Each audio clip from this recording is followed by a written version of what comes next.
¿Están listos? ¿En sus marcas? ¿Listos? ¡A leer!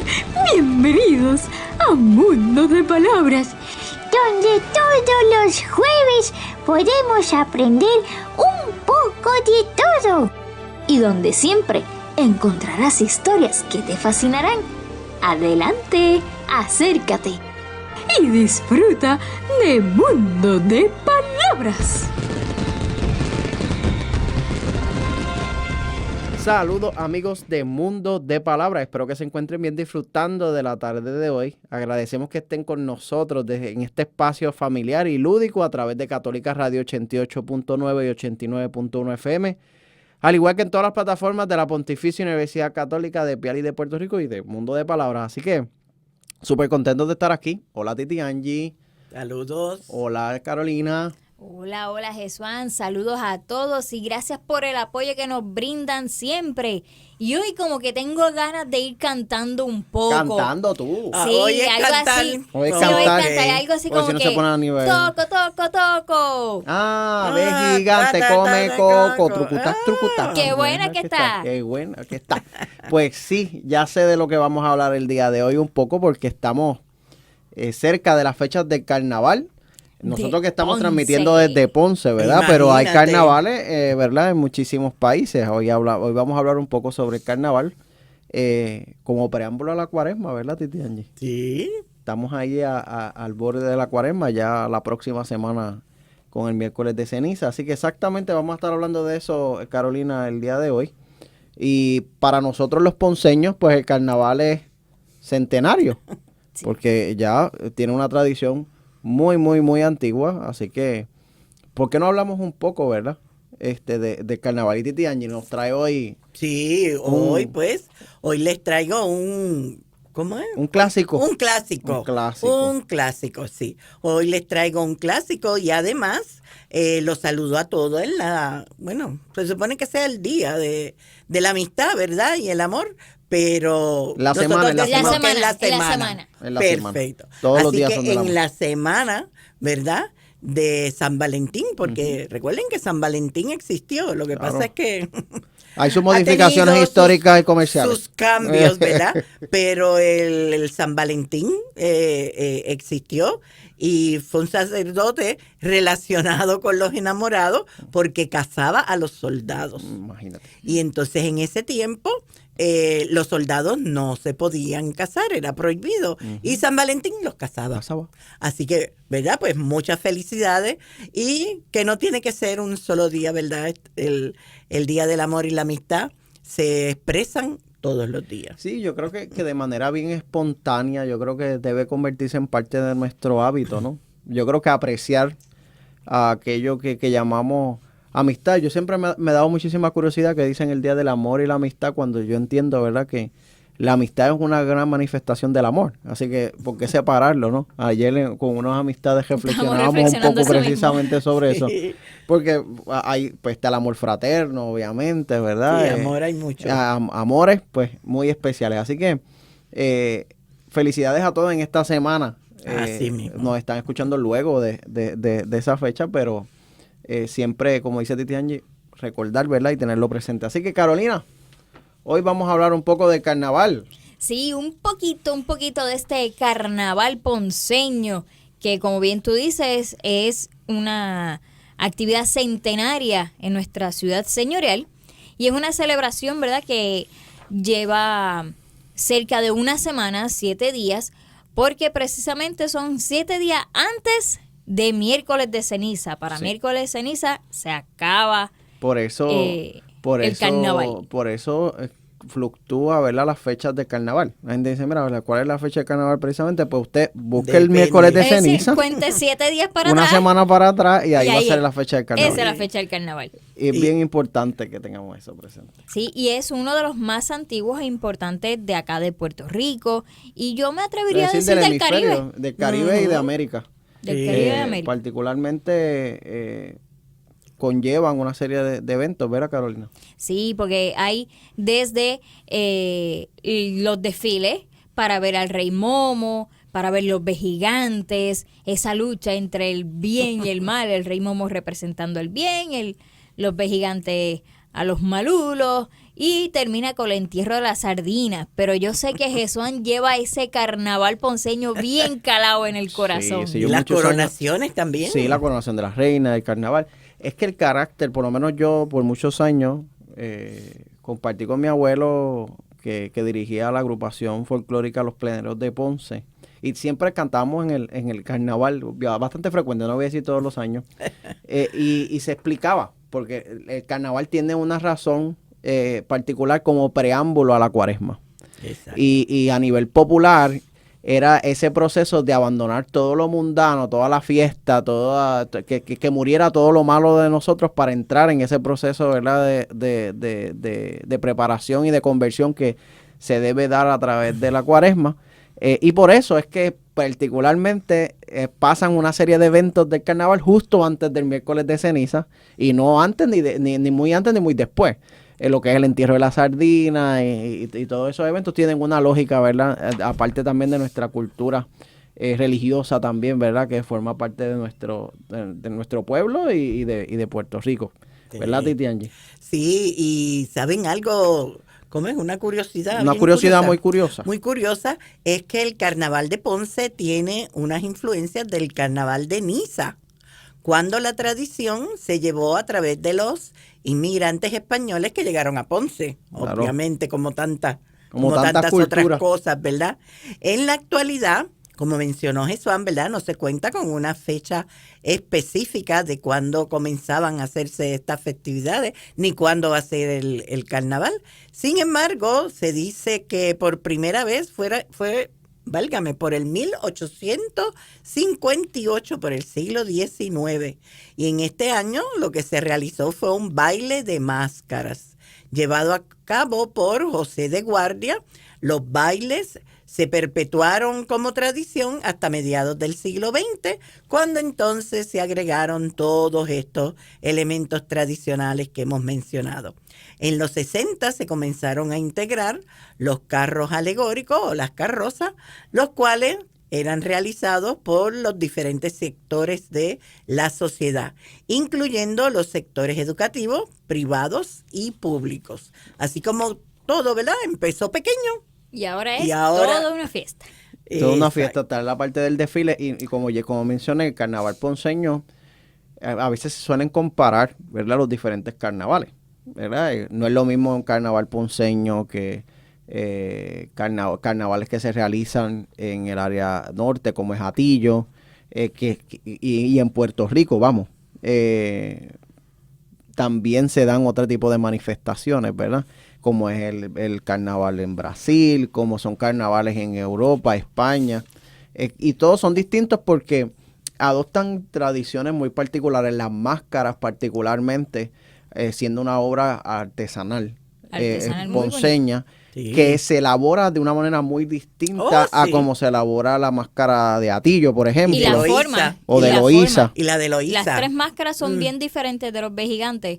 La de Eloísa, la de Atillo y la de Ponce. Yo tuve el privilegio que ahora pues me pido excusa, no recuerdo el nombre del artesano, toda la vida acerca en la barriada Portugués, en el residencial Portugués acá en Ponce, en la calle Comercio.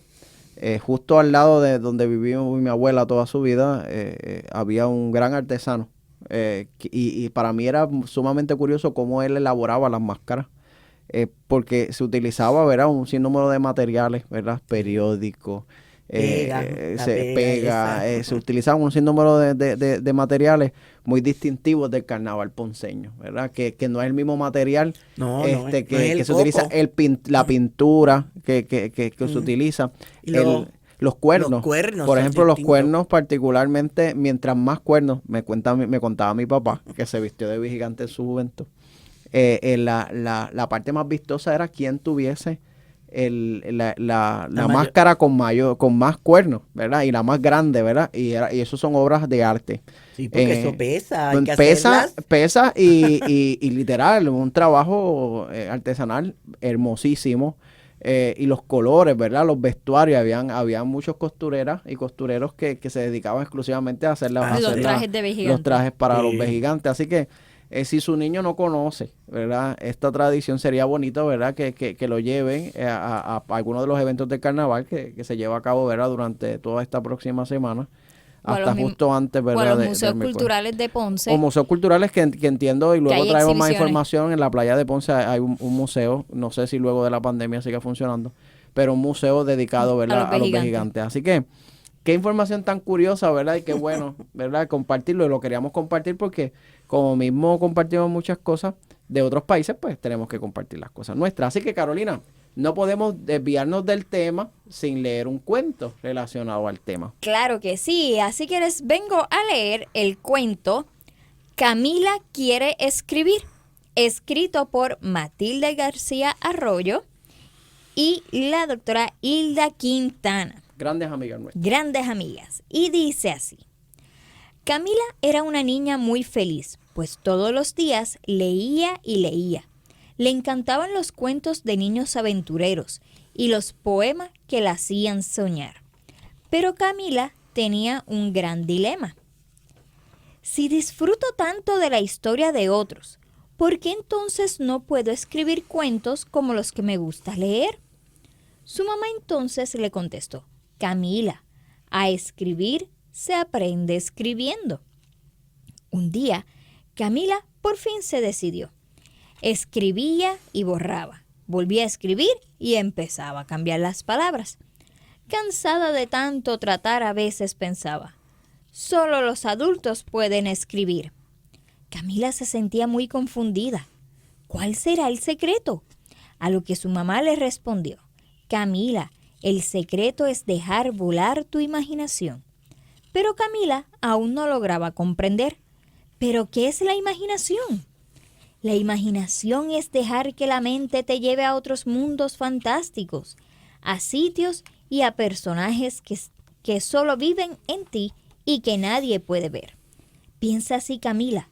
Hoy voy a inventar un cuento sobre un monstruo de colores, con cuernos de vaca y pico de gallo. O quizás sobre una isla encantada donde los animales hablan, o a lo mejor un cuento sobre un gato travieso, su mamá le sugirió. Puedes comenzar así, una vez y dos son tres, le aconsejó pacientemente a Camila. Un día, cansada de escribir y borrar tanto, a Camila se le ocurrió: ¿pero cómo encuentro las palabras? Lo mejor es no tratar de imitar. Crear una historia requiere paciencia y dedicación. Recuerda, Camila, hasta los grandes escritores piensan mucho antes de escribir. Cada escritor tiene su forma de crear. Unos escriben más rápidos que otros. Y así Camila se fue pensando en qué escribir. ¿Cómo empiezo mi historia? ¿Qué hago? Camila miró a su mamá con asombro, pues no podía creer lo que escuchaba. El ingenioso hidalgo Don Quijote de la Mancha. Su mamá añadió: cada persona tiene una forma muy personal. Pero, ¿cómo empiezo mi historia? Escribir un cuento en un santiamén no quiere decir que esté bien. Por fin Camila comprendió. Mami, entonces escribir y reescribir está bien. ¿No quiere decir que no sé escribir? Todo lo contrario, querida hija. ¿Se lo puedo enseñar a alguien antes de terminarlo? Pues sí, claro, Camila. No hay nada malo en pedir una opinión sobre lo que has escrito. Así un día antes, mientras su mamá estaba en la cocina preparando la cena, Camila por fin comenzó muy entusiasmada a buscar historias. A lo mejor escribo sobre un pirata o un barco que era un viejo galeón y estaba anclado en una isla en el mar Caribe con una pata de palo. Pero aunque Camila le gustó la idea del pirata, no se sentía inspirada. Escribir una historia no es fácil. ¿Cómo voy a comenzar mi historia? De momento, un alboroto la sacó de su pensamiento. Camila se llenó de regocijo cuando se dio cuenta de lo que estaba pasando.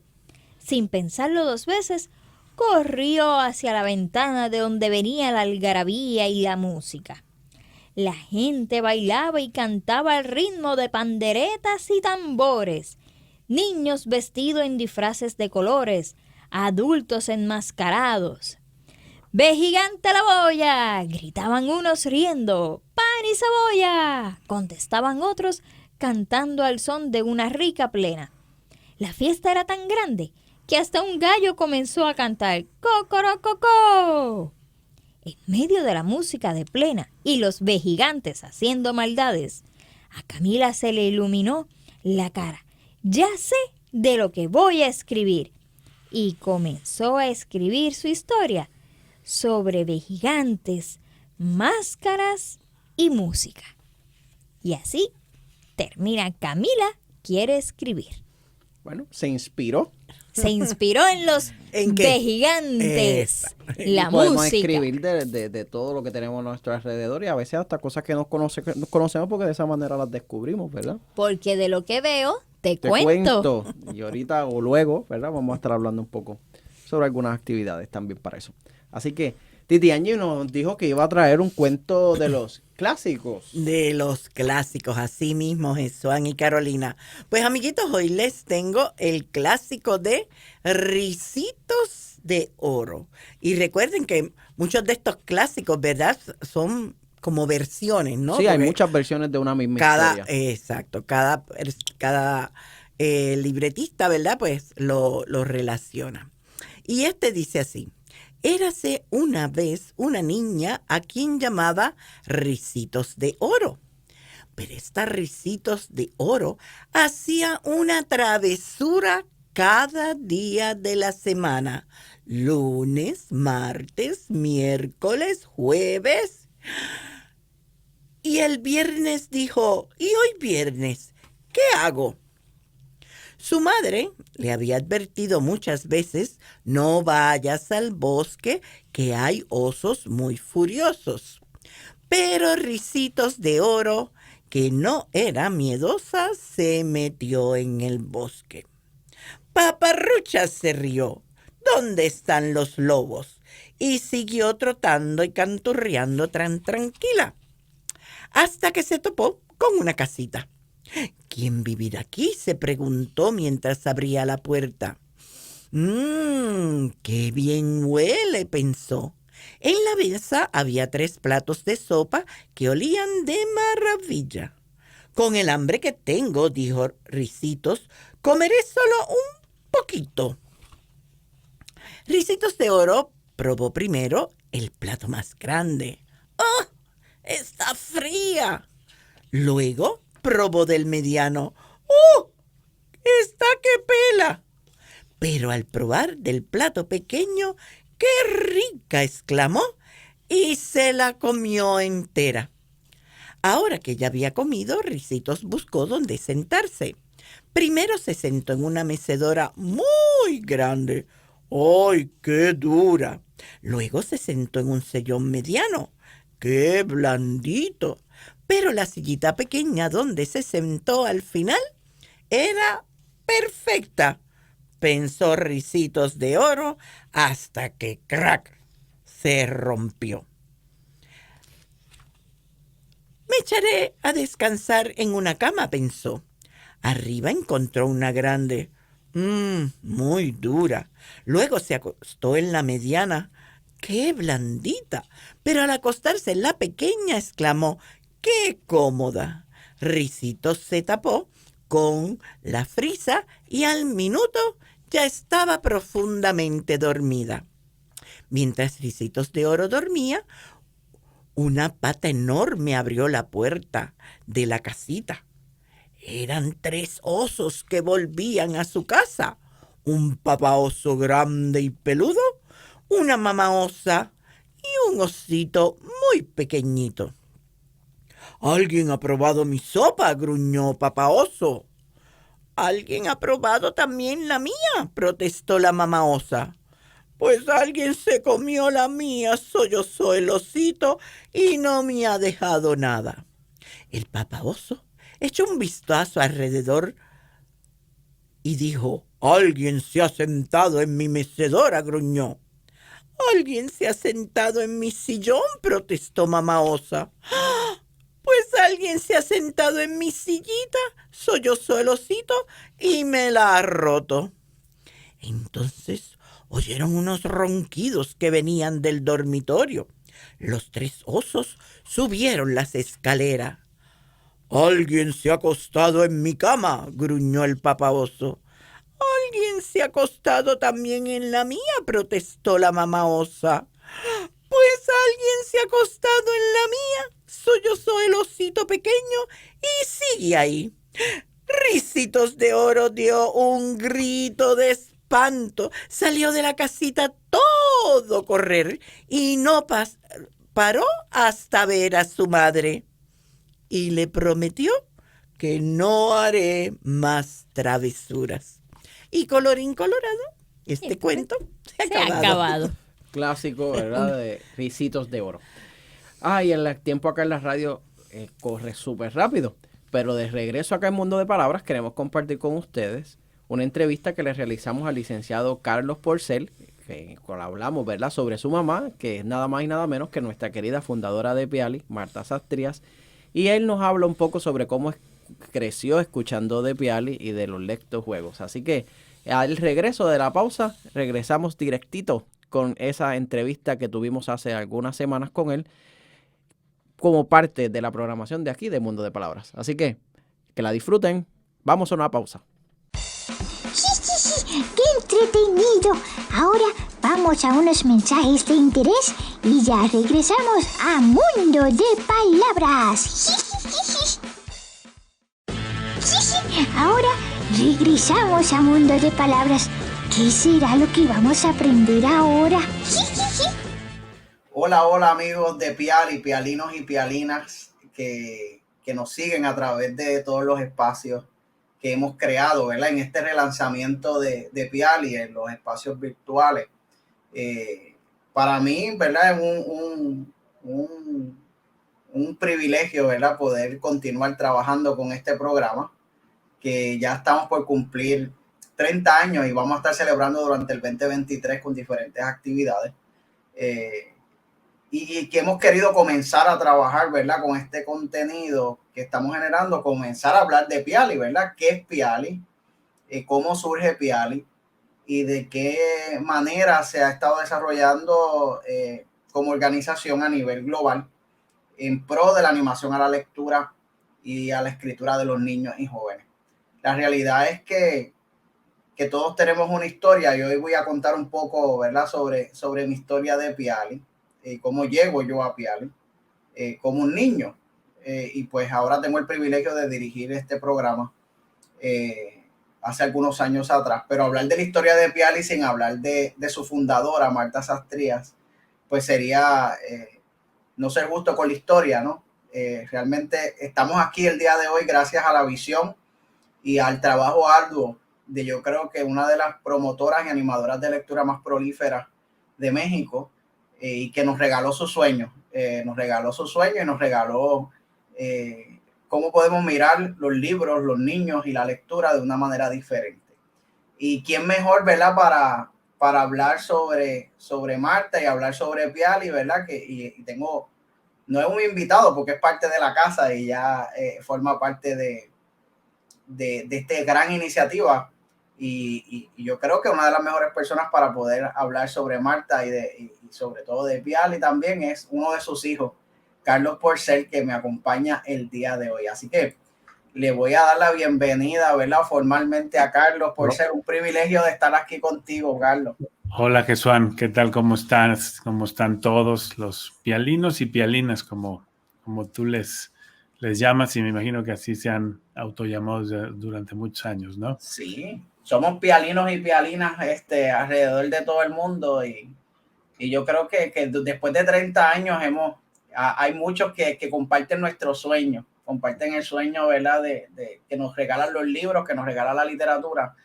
Y Carlos, antes de hablar un poco sobre tu mami, ¿verdad?, sobre Marta, nuestra maestra, yo quiero contarte mi historia de Piali, ¿verdad? Yo conocí a Piali cuando tenía algunos 11 años.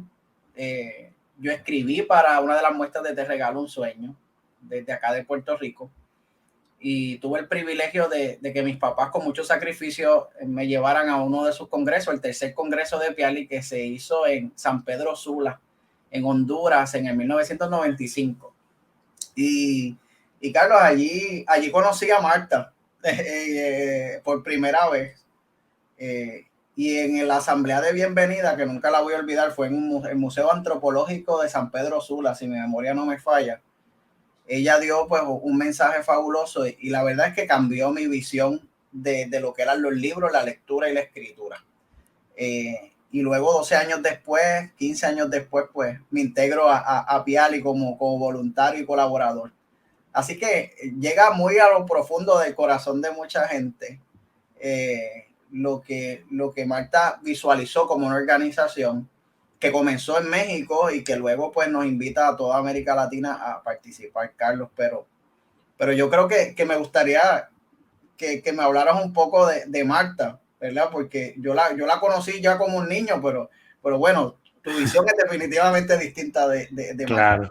Claro, no, pero qué buena historia esta la tuya, Jesuán, porque la verdad es que es la muestra de cómo sí lograba y sí se logró, no solo ella, digamos, de arranque, pero todos los demás que se han integrado y se incorporaron durante muchísimos años, pues lograr tocar el interés de los niños, ¿no? En este caso tú, y que hoy, pues ahora diriges Piali. Y la verdad es que es interesante, la visión es, uno ve desde fuera diferente a como ve desde dentro, ¿no? Yo siempre digo que el jardín de enfrente siempre es más verde, ¿no? Porque yo como hijo de ella, pues yo en realidad no la veía como la promotora de lectura infantil. O sea, yo la veía como una mujer inquieta que estaba metida en sus temas, que era su trabajo. O sea, escribir para los niños, organizar los eventos de las muestras de Te Regalo un Sueño, hacer los congresos de Piali, etcétera. Era su trabajo, era a lo que ella se dedicaba. Y a mí, fíjate, a mí me toma cerca de entre los 14 y 15 años más o menos cuando ella empieza a incursionar en el tema de la literatura. No la literatura desde el ámbito de la lectura, porque ella era lectora desde siempre, sino desde el ámbito de la escritura, ¿no? Ella entra a un primer concurso, la primera vez se encuentra en un periódico, antes pues los periódicos impresos, ¿no? Físico, como uno dice. Físico, ¿no? Se encuentra que hay un concurso para escribir una obra de teatro para niños y decide entrar. Ella, pues en realidad sin haber tenido una experiencia de escritora, una experiencia en teatro, decide entrar y claramente pues hace el trabajo de investigar pues cómo se escribe una obra de teatro, cómo se ponen los personajes, etcétera, y presenta su trabajo, y justamente en ese concurso queda como segundo lugar con una obra que se llama, aquí la tengo, por cierto, se llama Naranjas y Limones. Y es curioso porque yo leí en ese entonces la obra seguramente, no me acuerdo, o sea, sé de qué se trata, pero voy descubriendo después de muchos años, caigo en cuenta que uno de los personajes se llama Carlos y cubre la descripción a Carlos, o sea, a su hijo Carlos, ¿no? Entonces, pero yo no lo veía así en ese entonces, ¿no? Entonces, bueno, al final del día ella gana este concurso, está muy feliz por esto y se anima a entrar a otro más que en el que gana el primer lugar, ahí sí gana el primer lugar con una obra que le ponen, una obra de teatro que se llama Cucum, La Semilla Dorada, que se trata sobre la leyenda del Popol Vuh de los mayas, ¿no? Del grano de maíz, como la semilla que genera la vida, etcétera. Y entonces la aventura de un niño de un pueblo que se está quedando sin comida, un pueblo de la época prehispánica, y el niño va a buscar la semilla dorada. Esta obra, que era digamos, su máximo logro, pero además su obra consentida, era la obra en donde ella pues se había visto reflejada y había logrado contactar o con los niños, ¿no? Con el tema de hacer sentir a la infancia una historia, y sobre todo una historia, pues si no mexicana, sí de los antecedentes de México. Siempre le gustó escribir sobre temas autóctonos de etnias mexicanas o de México, etcétera. Tiene otro libro que se llama Periquito Verde Esmeralda, que se trata de un periquito que llega de España al México colonial, y ella va describiendo pues, los diferentes monumentos que hay en México y las aventuras del periquito en las diferentes ciudades donde hay temas culturales de México. Siempre quiso difundir la cultura mexicana a través, también tiene otro que se llamaba Cuentos de un Martín Pescador, que no sé si lo ubicas. Sí, lo recuerdo, claro. De Cuentos de un Martín Pescador, además en los libros oficiales de aquí de la Secretaría de Educación, varios de sus cuentos se replicaron para que los niños los estudiaran en la escuela. Es decir, siempre tuvo esta inquietud, pero te lo cuento desde lejos, porque te lo cuento desde ahora o desde hace algunos años para acá, ya en mi edad adulta, ya en una inquietud distinta. En el momento yo sabía que hacía las cosas, algunos cuentos los leía, otros me los leía para pedirme mi opinión, pero en realidad nunca estuve o estuvimos realmente involucrados en lo que hacía. Quizá el único en el que estuve involucrado fue en el primer encuentro de Te Regalo un Sueño, que se hizo aquí en México, y que de hecho ella junto con mi hermano Fernando, mi hermano mayor, hicieron los libros. Ya ves que Te Regalo un Sueño, digamos, el premio es que te publico tu libro. Uh-huh. Hicieron los libros a través de impresiones, transcribieron los cuentos, los imprimieron, bueno, mi hermano los dibujó, fotocopiaron los libros lo mejor que, o sea, las hojas lo mejor que pudieron, y las empastaron, encuadernaron con grapa.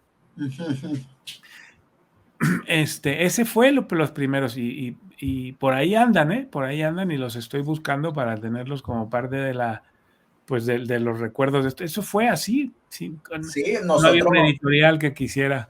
Nosotros acá en Puerto Rico, cuando hablas de imprimir, empastar y de grapar, acá nosotros los primeros libros de Piali los cosíamos con máquina de coser, rompíamos las agujas, porque obviamente el Piali siempre ha sido una organización de voluntarios, de personas que no tienen ánimo de lucro alguno, y obviamente no contamos con grandes presupuestos, ¿verdad? Desde el inicio, pero bueno, el trabajo había que hacerlo, ¿verdad? El libro, ese premio, ¿verdad? Y lo digo desde la silla de un niño escritor, ¿verdad? Claro. Uno de mis premios mayores es que mi primera publicación, lo primero que salió publicado de mí fue porque Piali me imprimió mi cuento en un libro, una antología de cuentos, así que eso es súper valioso para los niños, tanto así que puede cambiar la visión de muchos de ellos. Así que tu historia me encanta porque me siento identificado. Sin duda que les cambia la visión, ¿no? Y te digo así, pues así era yo lo que yo veía que ella hacía, mi hermano le ayudaba. A la verdad es que mi hermano le ayudaba un poco de mala gana, porque mi hermano siempre tuvo la facilidad del dibujo, uh-huh. pero no le gustaba que le pidieras que dibujara cosas. O sea, él quería dibujar lo que él quería. Lo que le naciera. Y la verdad es que pues normalmente en las relaciones padres-hijos pues pasan estas cosas, ¿no? O sea, él no quería, mi mamá le insistió, finalmente pues mi mamá consiguió que lo hiciera, y bueno, al final del día pues seguramente mi hermano siempre recordó eso como algo pues muy bonito en la participación de los logros de las cosas que hizo mi mamá, ¿no? Y luego fue avanzando, te digo, y fue poco a poco fue escribiendo más y se juntó, se hizo un grupo de amigas que les decían las cuicas, que no me acuerdo, Becky Rubinstein y algunas otras personas que escribieron en el libro de mi mamá que tiene cómo motivar a los niños a leer, que es, digamos, su gran obra, su gran, es la decisión de Sí, es el aporte a un movimiento de animación y promoción de la lectura. Cuando ella decide que ya lo que quiere hacer, digamos, es motivar a los niños a que lean. O sea, incitarlos a la lectura ante la carencia de niños lectores, que en ese entonces, pues era porque primero las escuelas, el método de lectura en las escuelas, pues eran, o es muy, muy poco prolijo para que los niños quieran leer. Y segundo, competían en ese entonces, o si no competir, por lo menos estaba la influencia de la televisión y el cine, que distraía mucho, ¿no? De hecho, yo siendo hijo de Marta, de niño no fui un niño lector, leía porque 2 o 3 cosas que ahí leí alguna vez que yo veía porque mis papás eran lectores, mi mamá leía mucho y mi papá leía el doble que mi mamá, o sea, mi papá siempre tenía un libro en la mano o tenía 3 libros en el buró, pero ya luego a mí me dio lo de leer ya más grande, pero bueno, quizá por la influencia de lo que yo vi, de lo que hacía mi mamá, etcétera, pues para mí los libros no eran algo ajeno, ¿no? O sea, ya con eso bastaría para que se pudiera empezar a motivar a los niños a leer, que vean en el ejemplo lo que ellos, lo que se les pide que hagan, ¿no? Es curioso, Carlos, porque cuando yo llego a Piali y llego a una mesa de trabajo como Piali, porque también tendría que decir que Piali como organización es una mesa continua de trabajo, en donde se juntan escritores, bibliotecarios, académicos, algunos de ellos dueños de librerías o libreros, ¿verdad? Educadores, a todos los niveles. Y tomo de pie lo que mencionas porque Marta tenía una inquietud muy amplia, ¿verdad? Sobre cómo promovemos la lectura los niños. Y ella sentó a la mesa a personas con visiones totalmente distintas, porque sentar a un educador y sentar a un promotor de lectura que meramente queremos que lea por placer, era un tema, mesas de debate, ¿no? ¿Cuál era la visión de si tenía que tener una finalidad didáctica, si no tenía que tener una finalidad didáctica, la importancia de la escuela dentro de la promoción de la lectura, si tiene que pasar dentro de las escuelas o debe pasar en las plazas, en los museos, en las bibliotecas? Entonces eso convirtió una visión que Marta tenía bien claro sobre la parte lúdica, que ahora hablamos tanto del juego. Marta lo comenzó a hablar hace 30 años atrás, hace más de 30 años atrás. Y ahora, como dice, se destapa, se hace magia, ¿no? Y se habla muchísimo sobre el tema, pero es algo que Piali y Marta lo trajo a la mesa y fue de mucho debate, ¿verdad? Y de mucha discusión, como precursores de lo que lleva un movimiento, la necesidad de promover la animación a la lectura y la escritura recreativa en los niños. Entonces, pues sí, había una inquietud bien latente de parte de ella en cómo nosotros vamos a hacer ese acercamiento. Y de ahí es que viene el término, por lo menos yo lo aprendí así, ¿verdad? Que nosotros lo que buscamos es no obligar, nosotros acercamos a los niños y a los jóvenes a la lectura. Yo se los propongo, ¿verdad? Busco la manera de despertar en ellos una curiosidad pero desde un trabajo muy serio. Marta, claro, nunca se me va a olvidar, Carlos, que Marta en las reuniones de coordinadores, ella siempre tenía un refrán y decía, sí, eso está lindo, está bonito, pero esto es algo serio. O sea, no podemos seguir siendo vistos como algo lindo o bonito, sino la responsabilidad que conlleva poner un libro en las manos de un niño. Sí, exactamente, y así era. Mi mamá tenía una idea, tenía una forma de pensar que tenía que hacerlo y se enfocaba en ello y pues hasta que lo lograba, ¿no? Uh-huh. Y te digo, así fue como, son de las cosas que yo recuerdo, las recuerdo ir y venir justamente ya a los viajes a Centro y Sudamérica. España también formó parte en algún momento del programa. Y también recuerdo mucho en México la cantidad de escuelas que participaron o participaban en la muestra de cuentos, Te regalo un sueño. Y ya fue cuando empezó a haber apoyos diferentes, cuando ella ya logró empezar a contactar con diferentes personas, bibliotecarios, editoriales, etcétera, que empezó a recibir el apoyo para publicar, por ejemplo, en el caso de Te regalo un sueño, publicar ya los libros de manera formal con un editorial, era Maquemecan, ¿no? Uh-huh. Y luego contactó, por ejemplo, con Marisol Schulz, que es la directora de la FIL de Guadalajara. Marisol tiene una anécdota muy chistosa de mi mamá, que cuando mi mamá se sentó enfrente de ella el primer día en su escritorio, que la fue a ver para invitarla y compartirle las ideas que tenía, dice, lo primero que me acuerdo de Marta es su sonrisa gigante, ¿no? Y bueno, al final del día, Marisol, tenemos por ahí que te compartí hace unos días un documento en donde ellas dos, entre Marisol y mi mamá, pues constituyen una asociación civil que nunca funcionó como tal, legalmente nunca funcionó, pero la constituyeron ante un notario del Programa Internacional de Acercamiento a la Literatura Infantil.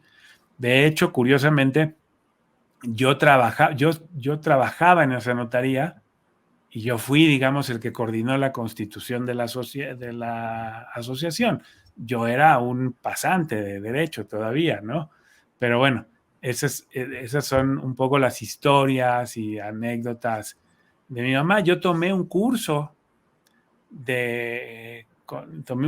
con quien era mi novia en ese entonces, que después fue mi esposa y mi hijo mayor de 26 años, pues ella es la madre de mi hijo. Tomamos un curso justamente de promoción a la lectura, en donde leímos un cuento, estaba ahí toda la papelería, el papel crepé, el diurex, el pegamento, etcétera, y nos tuvimos que disfrazar del personaje y hacer la representación. O sea, yo en algún momento fui con ella, que nos invitó y pues fuimos a ver, y la verdad es que fue una experiencia que no la olvido. O sea, me acuerdo muy bien y fue muy interesante. Y pues sí, así, digamos, siempre mi mamá cuando estaba en Acapulco tenía sus círculos de lectura, pero no eran sus círculos de lectura en su casa, en la comodidad de su casa, ¿no? Ella se iba a las colonias, pues pobres, más humildes, y hacía sus círculos de lectura ahí con los niños, les iba y les leía los cuentos todas las semanas. Es decir, se unió allá con escuelas para también promover, es decir, nunca lo dejó de hacer, ni cuando se retiró del programa dejó de seguir promoviendo y buscando promover la literatura infantil. Y pues así era la personalidad de mi mamá,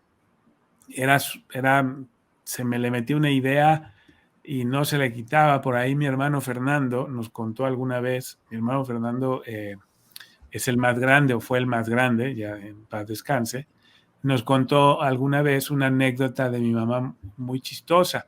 Mi mamá daba clases, empezó siendo maestra, siempre fue maestra, y daba clases de inglés. Y se metió a una preparatoria que formaba parte de una universidad en México, la Universidad Panamericana, que es una universidad del Opus Dei, es católica, es súper conservadora. Ahí entró mi mamá a dar clases de inglés, y en esa época de los 70s estaba el tema del rock and roll, pero en el rock and roll en México pues era mal visto, ¿no? Era como de gente mala, insana, ¿no? Y mucho menos era posible pensar el rock and roll en una preparatoria de corte conservador. Bueno, pues mi mamá consiguió que en la preparatoria se hiciera un concierto de rock and roll. Así se lo propuso, convenció a los directivos y hicieron un concierto de rock and roll. Es decir, esa era mi mamá. O sea, mi mamá decidía que iba a hacer el programa de acercamiento a la lectura infantil, que iba a escribir un libro, que se iba a poner a estudiar, que lo iba a analizar, que iba a poner en práctica sus ideas de los lectojuegos y lo iba a hacer, lo iba a hacer. Y siempre fue así, ¿no? Entonces, de algún modo, pues esa es la visión que yo tengo de mi mamá desde el ámbito hijo, ¿no? Y con lo que hacía. Su trabajo ya, la forma en la que se relacionaba con ustedes, la forma en la que la ven ustedes y eso, pues eso se escapa. O sea, yo sé que obviamente la quieren mucho, la admiran, la ven con mucho cariño, pero se escapa un poco de mis alcances porque yo nunca estuve metido en ese ambiente, ¿no? No, Marta, yo me reencontré con Marta en el 2002, 2003. Un congreso nuevamente que se hacía en Puerto Rico. Nuestra coordinadora nacional acá en Puerto Rico, la profesora y hermana Iris Rivera de la Pontificia Universidad Católica, buscó contactarnos a los que habíamos escrito y bueno, me puse a disposición para el congreso y bueno, hasta el sol de hoy me quedé trabajando y pues empezamos a escribirnos, ¿verdad? En ese momento por correo electrónico, ¿verdad? Sí. El comienzo de los correos electrónicos con Marta y bueno, el detalle es que pues luego de eso nunca dejamos de tener comunicación, ni aún como tú mencionas, luego de que se retirara del programa. Por el contrario, ella muy contenta de que continuara. Nosotros la llamábamos por teléfono, no podía faltar la llamada por teléfono por lo menos 2 o 3 veces al año como mínimo, ¿verdad? Para saber cómo estaba, no importa si estuviera en Ciudad de México, si estuviera en Acapulco, siempre buscábamos cómo llamarla, ¿no? Y es una líder muy influyente, tanto así de que yo puedo decirte, Carlos, que Marta tuvo una visión tan grande de personas que el día de hoy son personas muy importantes en el movimiento de animación y promoción de la lectura. Y en aquel momento comenzaban su vida profesional y tenía un ojo clínico para decirle, esta persona tiene talento. Y de manera increíble, porque te puedo decir tantos nombres, ¿verdad? Que no terminaría y que no quiero hacerle justicia, ¿verdad? A todas esas personas que han colaborado y que ella identificó como recursos en toda América Latina, desde México hasta Uruguay, Chile, Argentina y España, que por un tiempo también formó parte de nuestro programa. Así que eventualmente el objetivo de crear este espacio es poder reconectar y poder darle espacio también a todas estas personas que aún colaboran con nosotros. Piali aún permanece trabajando, estamos retomando una agenda internacional porque hemos continuado trabajando tal vez de una manera aislada, ¿verdad? Cada cual, ¿verdad? Desde sus brechas, pero creo que es momento idóneo, ¿verdad? La pandemia nos afectó muchísimo, pero ahora estamos retomando este espacio, estamos lanzando nuestra casa virtual, ¿verdad? O nuestra página de internet, así que de más está decir que puedan acceder a ella, www.piali.org. Pueden contactarnos a través de correo electrónico, ¿verdad? Que está, ¿verdad? En esta pantalla, y a través de Facebook, a través como Piali. Con mucho gusto, queremos colaboraciones, queremos que nos ayuden, ¿verdad? Y yo creo que tenemos mucho por hacer, tenemos mucho que promover. Y durante estas próximas semanas vamos a estar compartiendo cuentos y anécdotas, ¿verdad? De Marta como nuestra fundadora, como inicio, ¿verdad? De retomar esta agenda internacional. Carlos, algunas palabras finales, alguna exhortación, alguna invitación, ¿verdad? A todos esos pialinos y pialinas y los que no son, que vengan con nosotros, ¿qué les puedes decir? Pues lo mismo que tú acabas de decir, o sea, hay que hay que aprovechar todo este esfuerzo que han hecho ustedes, y cuando digo ustedes incluyo a mi mamá, pero en realidad no es un programa de mi mamá. O sea, es un programa que ya trascendió, ya tiene su propia esencia, su propia naturaleza, y depende de muchas personas que han apostado por él, han puesto tiempo, han puesto esfuerzo, han puesto amor, cariño por el programa y por la misión y las ideas del programa. Yo mismo me he acercado contigo justamente porque veo que hay un esfuerzo enorme que no se puede quedar, o sea, estoy seguro que no se iba a quedar, pero que no se puede quedar sin que lo veas, sin que vayas a él, porque si esto lo quisiera yo construir solo, pues estoy a 30 años de tener algo así, y no se trata de esfuerzos individuales, se trata de esfuerzos colectivos, ¿no? Entonces sí, claro, las personas que ya forman parte de Piali, sería padrísimo que pudieran volver a integrarse, que pudieran dar contenidos, ideas, y que generáramos ideas.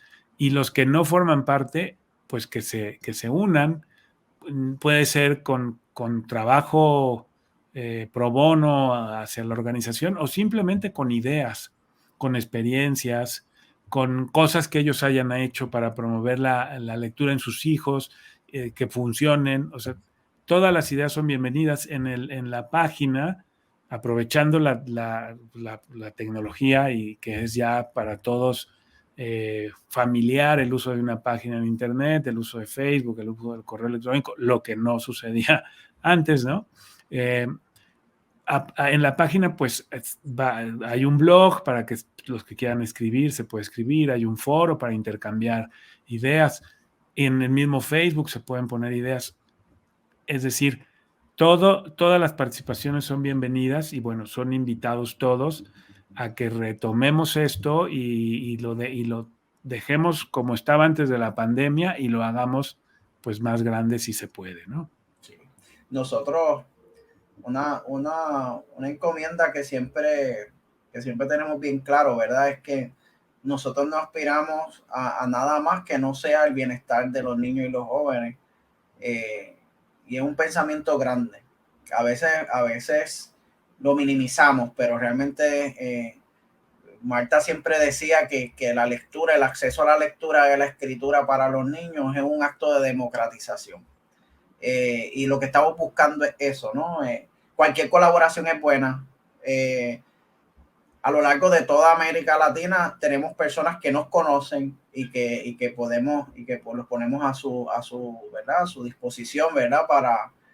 Para poder colaborar, ¿verdad? Lo que necesitamos son manos. Así que lo invitamos a que se unan a nosotros, a unirse mediante la magia de las palabras, ¿verdad? Que es nuestro pensamiento principal, y de esa manera regalamos sueños. Así que síganos a través de las redes sociales, a través de Facebook por el momento. Luego estaremos añadiendo otras redes sociales como Piali, y pueden acceder a nuestra portal, a piali.org, y pueden acceder allí, pueden suscribirse, pueden añadirse, ¿verdad? Para que puedan recibir información nuestra de los diferentes eventos y actividades que vamos a estar desarrollando, por el momento virtuales, para promover la animación de la lectura. Así que será hasta la próxima, Carlos. Muchas gracias por estar con nosotros. Gracias, Jesús. Hasta luego. Será hasta la próxima. Chau, chau. Hasta la próxima.